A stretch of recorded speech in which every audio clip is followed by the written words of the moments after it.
Retro country Kanguva 100 సార్లు చూడొచ్చు. అంటే కంగువానే బాగాలేదన్నారు, దానికంటే ఇంకా బాగుంది.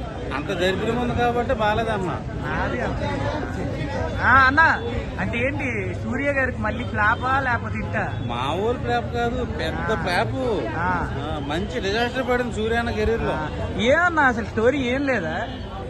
అది చెప్పేది కాదు, అది చూసి అనుభవించాలా. మీరే థియేటర్ లోంచి బయట పారిపోయి వచ్చేసేయాల. అంటే అంత చేస్తానమాట. నీకు చెప్పనండి అంతే కదా. ఆ అనుభవం అనేది నువ్వు ఆడికి ఎక్స్ట్రా పేమెంట్ ఇచ్చుకుని థియేటర్ తరపున నువ్వే బతలు కొట్టుకుని బయటికి రావాలి. అంత బోర్ కొడుతుందా? బోరా, చిరాకు వచ్చేది, ఇరిటేషన్ వచ్చేస్తుంది. ఫరెస్ట్ లో ఫరెస్ట్ సూర్య అన్న అంటే మంచి కంబ్యాక్ ఎక్స్పెక్ట్ చేసే కంగువా తర్వాత ఇది అసలు డిజాస్టర్ కంటే పెద్ద డిజాస్టర్.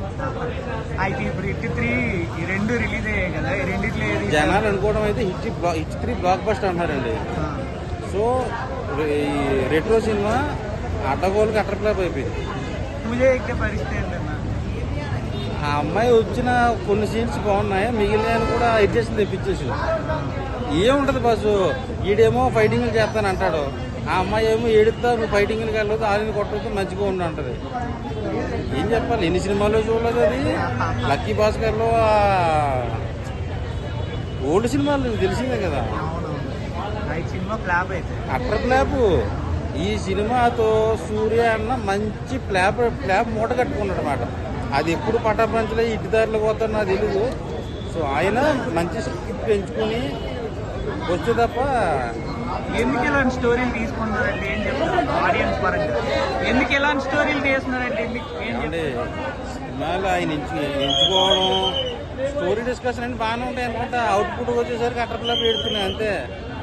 ఎన్ని తీస్తారా? ఎంత బందోబస్తు పోయింది, ఎన్జీకే పోయింది, కంగువా పోయింది, ఇది ఒకటి చచ్చింది, ఇది చచ్చింది. ఎంత రేటింగ్ ఎంత ఇస్తుంది? 5కి 0 ఇస్తానండి. మంచిగా గుడ్డు 0 ఇస్తాను. ఇదిగో ఈ పోస్టర్లు ఉంటాయి కదా, మన ఏ సినిమా పోస్టర్, ఇదే ఈ రెట్రో సినిమా పోస్టర్లు అన్ని అమ్మకుండా కేజీ లెక్కన ఖచ్చితంగా ₹1 వచ్చేది, డౌటే లేదు. ఎందుకు వచ్చిన సినిమాలండి.